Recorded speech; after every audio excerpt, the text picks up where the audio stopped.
अब question number 8 अब हम लोग करेंगे। 15 कृषक 5 दिन में 18 बीघा जमीन में खेती कर पाते हैं। परिवर्तन सिद्धांत का प्रयोग करके बताएं कि 10 कृषक 12 बीघा जमीन में कितने दिनों में खेती करा सकेंगे। यहाँ पे बोल रहा क्या है कि 15 कृषक मतलब 15 किसान 5 दिन में 18 बीघा जमीन पर खेती कर पाते हैं। तो हमको परिवर्तन सिद्धांत का प्रयोग करके बताना है कि 10 किसान 12 बीघा जमीन में कितने दिन में खेती करेंगे। मतलब 10 किसान अगर मिले और 12 बीघा ज़मीन पर अगर खेती करते हैं तो कितने दिनों में कर पाएंगे, यही हमको निकालना है। तो यहाँ पे क्या करेंगे, यहाँ पे लिखेंगे किसान, यहाँ पे लिखेंगे हम लोग किसान, किसान हो गया, फिर दिन हो गया और फिर ज़मीन हो गया। सबसे पहले हम लोग ये 3 चीज़ का कॉलम बनाएंगे। ये कॉलम बनाना ज़रूरी है जिसमें हम लोग को निकालना पड़े, जिसमें देखो यहाँ पे क्या है कि इस सम में अब तक हम लोग जितना सारा सम किए इन सभी सम में क्या है कि हम लोग को परिवर्तन को निकालना है कि किसमें सरल भेद और किसमें विलोम भेद, ये हम लोग को निकालना है। तो जिसमें सरल भेद हो या विलोम भेद हो, ये अगर निकालना हो तो हम लोग क्या करेंगे, यहाँ पे कॉलम बनाएंगे। और जिसमें पहले से ही बोल दिया कि हाँ ये इसके साथ सरल भेद में या ये इसके साथ विलोम भेद में, तो उसमें कॉलम बनाने की ज़रूरत नहीं है, डायरेक्ट कर लेंगे। यहाँ पे कॉलम इसलिए बना रहे हैं क्योंकि अभी तक हमको पता नहीं कि क्या भेद है इन दोनों के बीच। तो इनके बीच के भेद को निकालने के लिए कॉलम हम लोग बना रहे हैं और उसमें लिख रहे हैं हम लोग जो भी हम लोग का वैल्यू दिया हुआ है उसको। तो किसान दिन और ज़मीन का बना लिए। किसान को हम लोग F से इंडिकेट कर रहे हैं, दिन को D से और ज़मीन को हम लोग L से इंडिकेट कर रहे हैं, L फॉर लैंड, है ना। तो किसान दिन और ज़मीन इन तीनों को क्या कर ले रहे हैं हम लोग, एक जैसे किसान को F से, दिन को D से और ज़मीन को L से हम लोग इंडिकेट कर लिए। मतलब किसान को 1 से प्रदर्शित कर रहे हैं, दिन की संख्या को D से और ज़मीन को L से प्रदर्शित कर रहे हैं, L से रिप्रेजेंट कर रहे हैं हम लोग। अब बोल रहा है क्या कि 15 किसान 5 दिन में 18 बीघा ज़मीन पर खेती कर पाते हैं। तो बोल रहा है क्या कि 10 किसान 12 बीघा ज़मीन पर अगर खेती करते हैं तो उनको कितना दिन का समय लगेगा, ये हमको निकालना है, दिन को निकालना है। तो अब इसके पहले अब ये सम जो है थोड़ा सा मेरा अलग हो जाएगा, पहले वाले सम से अलग हो जाएगा। कैसे, पहले वाले सम में क्या था, सिर्फ 2 ही कॉलम दिया था और उन 2 कॉलम के बीच में हम लोग परिवर्तन सिद्धांत को लगा लिए थे, हम लोग अपना समझ लिए थे कि हाँ इसके बीच क्या वेरिएशन है।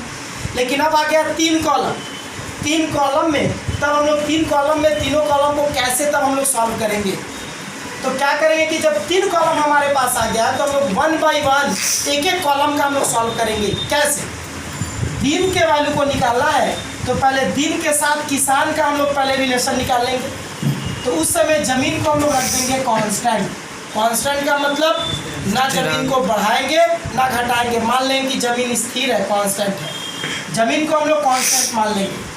और जब दिन के साथ ज़मीन को निकालेंगे, दिन के साथ ज़मीन का रिलेशन निकालेंगे तो किसान को हम लोग कांस्टेंट मान लेंगे, किसान को स्थिर रख देंगे। एक ही साथ दोनों का एक साथ हम लोग वेरिएशन कभी नहीं दिखा पाएंगे, जब भी दिखाएंगे 1 बाई 1 इंडिविजुअली हर एक का हम लोग रिलेशन दिखाएंगे। दिन के साथ निकालना है तो पहले दिन के साथ किसान का रिलेशन निकलेगा, फिर दिन के साथ ज़मीन का। जिसको निकालना है उसके साथ जो बाकी जो दिया हुआ उन सबका बारी बारी रिलेशन निकलेगा। ये नहीं कि किसान के साथ ज़मीन का रिलेशन नहीं, दिन को निकालना है तो दिन का रिलेशन एक बार इसके साथ निकलेगा और वही दिन का रिलेशन एक बार ज़मीन के साथ निकलेगा। आई बात समझ में, बारी बारी जिसका वैल्यू निकालना है उसके साथ बाकी सबका रिलेशन हम लोग निकालेंगे। तो कैसे निकालेंगे यहाँ पे आप देखेंगे। तो हम पहले ज़मीन को हम लिख ले रहे हैं, कांस्टेंट है यहाँ पे, ज़मीन को स्थिर रख दे रहे हैं। तो देख रहे हैं क्या कि अगर 15 किसान कुछ ज़मीन को जोत रहे हैं, कुछ ज़मीन मतलब मान लेते हैं कि 18 बीघा है तो 18 बीघा ज़मीन को जोत रहे हैं। किस तरह देखो यहाँ पर हम लोग इसको समझेंगे कि कैसे। 15 किसान मान लेते हैं कि 18 बीघा ही ज़मीन जोत रहे हैं, चाहे कुछ ज़मीन जोत रहे हैं, तो उनको 5 दिन का समय लग रहा है। तो 10 किसान 18 बीघा ही या कुछ ज़मीन ही जोतने में उनको कितना समय लगेगा। अगर 15 किसान कुछ ज़मीन जोत रहे हैं तो उनको 5 दिन का समय लग रहा है, तो 10 किसान अगर वो ज़मीन जोतेंगे तो उनको समय कम लगेगा कि ज़्यादा लगेगा। बात को हम क्लियरली समझते हैं। 15 किसान कुछ ज़मीन दिया हुआ है, कुछ ज़मीन को हम कांस्टेंट रख दिए। मान लेते हैं कि 18 बीघा ज़मीन दिख रहा है तो 18 बीघा हम कांस्टेंट रख रहे हैं, 18 12 बढ़ा घटा नहीं रहे। कांस्टेंट का मतलब स्थिर रख दिए। तो कहने का मतलब 15 किसान कुछ ज़मीन है मेरे पास, मान लेते हैं 18 बीघा है चाहे 12 बीघा जो भी हो, तो 15 किसान कुछ ज़मीन को 5 दिन में जोतते हैं। अगर उस ज़मीन को 10 किसान अगर जोते तो उनको जोतने में समय कम लगेगा कि ज़्यादा लगेगा? ज़्यादा लगेगा, है ना।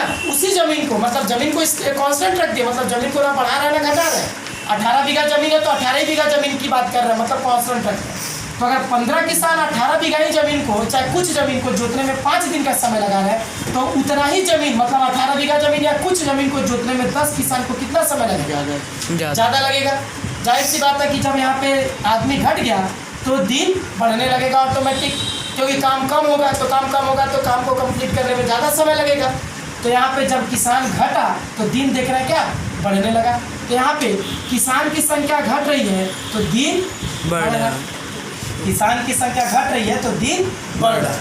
तो ये घट रहा और ये बढ़ रहा, ये घट रहा और ये बढ़ रहा, मतलब एफ घट रहा तो डी बढ़ रहा, मतलब ये घट रहा और ये बढ़ रहा, मतलब दोनों के बीच में कौन सा भेद? विलोम भेद। तो यहाँ पे लिखा जाएगा कि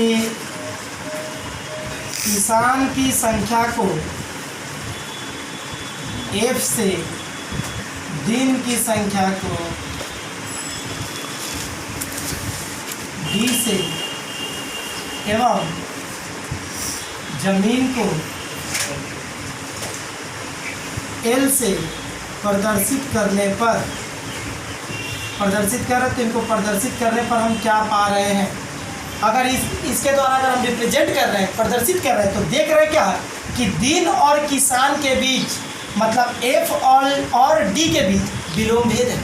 यहाँ पे लिखा जाएगा प्रदर्शित करने पर एफ मतलब हो गया किसान और डी मतलब हो गया कितना? दिन, है ना। एफ और डी में कौन सा भेद है? विलोम भेद। लेकिन ये विलोम भेद है कब पाए? जब एक राशि स्थिर है तभी पाएंगे, अगर ये स्थिर नहीं है तो नहीं पा पाएंगे। इसको कांस्टेंट रखेंगे तभी इन दोनों के बीच विलोम भेद दिखेगा। तो इसको स्थिर रखें तो यहाँ पे लिखना पड़ेगा जब जमीन स्थिर है, जब जमीन स्थिर है। तो अगर एफ और डी में अगर विलोम भेद है तो यहाँ पे लिखा जाएगा डी का मान निकालना, तो डी के साथ एफ का संबंध दिखाया जाएगा, डी को पहले एफ को बाद। तो डी पहले हो जाएगा, तो डी और एफ में विलोम भेद है तो डी लिखा जाएगा 1/f, D variation 1/f। D और एफ में कौन सा भेद है? विलोम भेद। आई बात समझ में यहाँ तक? अच्छा, फिर अब वापस यहाँ पे हम लोग आएंगे कि दिन के साथ किसान का संबंध निकल गया, इसको प्रदर्शित भी कर दिए। मान लेते हैं कि ये वेरिएशन नंबर 1 हो गया मेरा। अब दूसरा वेरिएशन निकालेंगे, यहाँ पे 2 वेरिएशन निकलेगा, इतना तो समझ गए। एक बार दिन के साथ किसान का एक वेरिएशन निकलेगा, फिर दिन के साथ जमीन का एक वेरिएशन निकलेगा, 2 वेरिएशन निकलेगा, इसलिए इसको वेरिएशन नंबर 1 पहले ही मान। अब दिन के साथ जमीन का रिलेशन निकालेंगे तो किसान को हम लोग कांस्टेंट रख दिए, स्थिर रख दिए, है ना। तो किसान की संख्या को स्थिर रखने का मतलब क्या? मान लेते हैं कि 15 ही किसान है या 10 किसान ही है, चाहे कुछ किसान है, तो 18 बीघा हम क्या बोले यहाँ पे? जब भी यहाँ पे हम लोग को जानना होगा कि हाँ ये मतलब कि सरल भेद में कि विलोम भेद में, तो जिसका मान निकालना है उस पर हम लोग प्रेशर डालते हैं। किससे? जिसका वैल्यू पता है उससे जिसका मान निकालना है उस पर प्रेशर डालते हैं। प्रेशर डालेंगे तो पता अपने आप चल जाएगा कि वो बढ़ेगा कि घटेगा। तो इसका मान निकालना था तो क्या किया? पहले इससे इस पर प्रेशर डाले तो पता चल गया। अब इससे इस पर प्रेशर डालेंगे, कैसे? 18 बीघा जमीन को जोतने में 5 दिन का समय लगता है, तो 12 बीघा जमीन को अगर जोता जाएगा तो समय कम लगेगा कि ज़्यादा? कम। मान लेते हैं कि 18 बीघा जमीन जोता जा रहा तो 15 किसान लग रहे हैं। 18 बीघा जमीन को 15 किसान जोत रहे 5 ही दिन में, तो 12 बीघा जमीन को 15 ही किसान अगर जोतेंगे तो जाहिर सी बात है कम समय लगेगा। यहाँ पे जमीन का परिमाण कम हो गया तो दिन भी कम हो जाएगा। किसान की संख्या स्थिर है, कांस्टेंट मान रहा है किसान की संख्या को।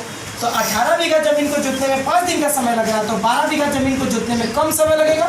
इसका मतलब यहाँ पे क्या हो गया? जमीन की संख्या कम हो रही है तो दिन भी कम होगा। तो कहने का मतलब ये हुआ कि ये भी कम हो रहा है और ये भी कम हो रहा है। तो इन दोनों के बीच में कौन सा भेद हम लोग देख रहे हैं? सरल भेद देख रहे हैं। इसके और इसके बीच में सरल भेद देख रहे हैं हम लोग। तो कहने का मतलब ये घट रहा है तो ये भी घट रहा है। यहाँ पे लिखा जाएगा कि दिन डी मतलब डी हो गया मेरा दिन एवं एल जमीन में सरल भेद है, इन दोनों के बीच सरल भेद है जब कब जब किसान को स्थिर रखा जा रहा है तब। तो जब किसान स्थिर है, किसान की संख्या स्थिर है। तो इन दोनों के बीच अगर सरल भेद है तो लिखा कैसे जाएगा, डी का वैल्यू निकालना है तो डी को पहले लिखेंगे और एल को बाद में, तो D direct variation to L ऐसे लिख देंगे। और ये हो गया मेरा वेरिएशन नंबर 2। कल बताए थे इस तरह का सम कि जब एक ही संख्या दो अलग अलग राशियों से अपना संबंध दिखाती है, भेद दिखाती है, वेरिएशन दिखाती है, तो दोनों को एक साथ एक वेरिएशन में लिखा जाता है और उस वेरिएशन का नाम है यौगिक भेद, ज्वाइंट वेरिएशन, है ना। तो यहाँ पे लिखा जाएगा कि 1 और 2 का यौगिक भेद ज्वाइंट वेरिएशन करने पर यौगिक भेद के अनुसार क्या हो जाएगा। तो देखो यहाँ पे एक ही चल राशि कौन है, डी। एक ही चल राशि दो अलग अलग राशियों से अपना भेद दिखा रही है, तो दोनों को एक साथ लिखा जाता है वेरिएशन में किस तरह, डी को जैसा वैसे लिखा जाएगा और बाकी दोनों राशियों को इंटू कर दे, तो एल से 1/f का इंटू हो जाएगा तो l/f हो जाएगा। जिसमें इस चल राशि में हमको क्या दिख रहा है कि डी एल के साथ सरल भेद में सीधा सीधा है, तो और एक उल्टा है तो विलोम भेद है। आई बात समझ में, ये हो गया। अब क्या करेंगे, यहाँ से वेरिएशन को हम लोग तोड़ेंगे, तो जब वेरिएशन टूटेगा मेरा तो एक इक्वल टू का साइन आएगा और एक कांस्टेंट ढुकेगा, तो कांस्टेंट आ गया मेरा के l/a। तो यहाँ पे लिख दिया जाएगा कि के एक स्थिरांक है, के यहाँ पे मेरा क्या हो गया, एक स्थिरांक हो गया। तो अब क्या होगा यहाँ पे d इक्वल टू के से l का इंटू कर देंगे तो हो जाएगा KL/f। क्लियर हुआ। अब क्या करेंगे यहाँ पे, अब देखेंगे कि हमको दिया क्या क्या है। तो एक बार हमको f का वैल्यू कितना है, 15 है और l का वैल्यू 18 है। तो जब f का वैल्यू 15 है और l का वैल्यू 18 है तो इन दोनों के हिसाब से d का वैल्यू 5 है। यहाँ पे d का वैल्यू 5 बैठाने पर मतलब एक बार यहाँ पे क्या करेंगे, तो f का वैल्यू 15, l का वैल्यू 18 और d का वैल्यू 5 बैठा करके d, l और f का वैल्यू फर्स्ट कंडीशन में बैठा करके हम लोग k का वैल्यू निकाल लेंगे। जब k का वैल्यू मिलेगा तो फिर सेकेंड कंडीशन में f के वैल्यू 10 के लिए, l के वैल्यू 12 के लिए, d का वैल्यू क्या होगा ये पता चल जाएगा। तो यहाँ पे पहले ये सब वैल्यू पुट अप करके k का वैल्यू निकाल लेंगे। तो d का वैल्यू यहाँ पे कितना है मेरा 5, k इंटू l का वैल्यू है मेरा 80/f, f का वैल्यू कितना है 50।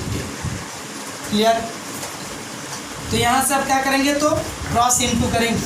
तो क्रॉस इंटू जब करोगे तो या फिर हम लोग के का वैल्यू डायरेक्ट अगर निकालेंगे, चाहे क्रॉस इंटू हम लोग यहाँ पे पहले कर लें, ये k इंटू 18 हो जाएगा 5 इक्वल टू दोनों इंटू होकर के हो जाएगा 18k/15, है ना। अगर हम चाहे तो इसको काट भी सकते हैं, चाहे बाद में ही काटेंगे। अब यहाँ से क्रॉस इंटू करें तो 18 के यहाँ पे कुछ नहीं है तो मान लेते हैं कि 1 है। ये 1 18k से इंटू करेगा तो हो जाएगा 18k और 15 से 5 का इंटू कर देंगे तो हो जाएगा 75। फिर k का वैल्यू जब निकलेगा तो 75, ये जो 18 यहाँ पे इंटू कर रहा है इधर आकर के डिवाइड करेगा, तो अब ये कट जाएगा मेरा 3 से, ये 3 से कटेगा, 3 से 18 और 3 से कट जाएगा 25 बार में। तो k का वैल्यू मेरा कितना मिला 25/6, ये मिला मेरा k का वैल्यू। अब क्या करेंगे, k का वैल्यू मिल गया, हमको l का वैल्यू 12 के लिए और f का वैल्यू 10 के लिए d का वैल्यू खोजना है। तो वापस फिर से ये मेरा बन गया एक इक्वेशन, ये मेरा बन गया एक रिलेशन, ये मेरा बन गया है ना एक फार्मूला। इसी के हेल्प से बार बार हम लोग वैल्यू पुट अप करेंगे इसी में और बार बार वैल्यू निकालेंगे। तो एक बार k का वैल्यू निकल गया, अब वापस इसी में f का वैल्यू 10, l का वैल्यू 12 पुट अप करेंगे तो वापस d का वैल्यू हमको पता चल जाएगा कि कितना होगा। तो यहाँ पे लिखेंगे कि फिर l इक्वल टू 12 और f इक्वल टू 10 बैठाने पर देखते हैं कि क्या आ रहा। तो d equal to k into l/f, ये है फॉर्मूला मेरा। तो d इक्वल टू k का वैल्यू हो गया मेरा 25/6, तो इधर बैठा दिए 25 ऊपर 6 नीचे, इंटू l का वैल्यू 12 यहाँ बैठा दिए, इंटू f। तो f जो है इस f का वैल्यू 10 है तो ये भी पुट अप कर दिए। अब यहाँ पे काटेंगे, 6 से 12 कट गया 2 बार में, 5 दूना 10, 50 25, फिर 2 से ये 2 कट जाएगा तो कट के d का वैल्यू कितना दिखा 5। इसका मतलब अगर 18 बीघा ज़मीन को 15 किसान 5 दिन में जोतते हैं तो 12 बीघा ज़मीन को 10 किसान 5 ही दिन में ही जोतेंगे। आई बात समझ में। तो यहाँ पे लिखा जाएगा, इस बात को यहाँ पे लिख दे रहे हैं कि 12 बीघा ज़मीन 10 किसान 5 दिन में जोतेंगे। ये हो गया मेरा आंसर। ये हो गया मेरा आंसर। आई बात समझ में? तो ये हो गया मेरा आंसर इस टाइप के साथ।